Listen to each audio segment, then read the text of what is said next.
my molasses glazed salmon. So I have two beautiful center cuts of salmon here. I'm gonna make this molasses soy glaze. It's kind of a combination of like my southern roots and mixing it up with a little Asian flair. I'm gonna add sesame oil, kind of going along with that Asian theme here. Fish sauce. If you've never worked with it, use a little at a time. Rice wine vinegar is gonna add a little bit of tartness to that. Honey. Between the molasses and the honey, you're gonna get a really nice glaze on top of that salmon. I'm using 2 cloves of garlic,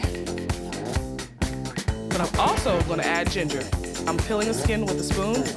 Nice little trick I've learned over the years, and I like a lot of ginger. Give it a little mix. All right.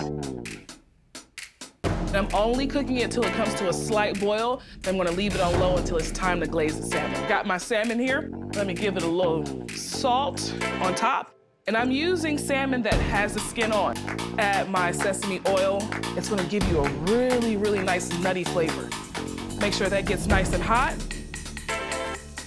Salmon doesn't take long at all to cook. I would say about 3 to 4 minutes on each side. Once it turns this pale pink here at the bottom, you know that that side has started to cook, so it means you can flip it over at this time. Look how crispy that is. That's what I'm talking about. Leave that skin on. A little salt to that, a little pepper. Now I'm gonna work with my glaze. Brush that on there. And because I wanna create a sauce too, pour a little right in here. It's gonna seep in the bottom there.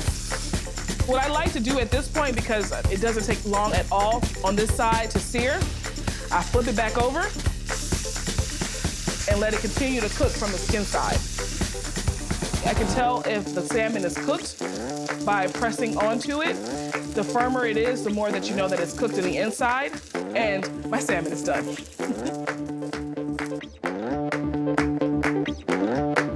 While it's nice and hot,